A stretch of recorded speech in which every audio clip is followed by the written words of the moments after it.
Good evening, miss. Today I'm gonna show my learning material. So my lesson or topic is all about the 8 parts of speech.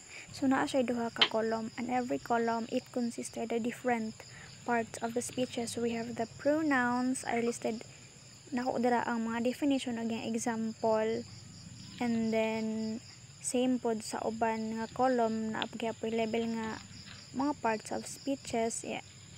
Names, ang iyahang definition and examples. So ako ano siyang gituyo nga kanang instructional material nga akong buhatan, it's because it is very attractive and it is very easy to get the info. Kay ako manggi kuan man dra mis ako asyang gi kuha ang main point, gi straight to the point bitan definition. So mura siya silbi mas mapagaan o mas madali mapahibaw sa mga estudyante ang mao nga lesson. Aside from that, kani nga learning material nga akong gihimo kay mabitbit ra nimo. It means nga bisag asa ka mo lakaw, pwede ra nimo siyang madada kay mabite ra man siya niya.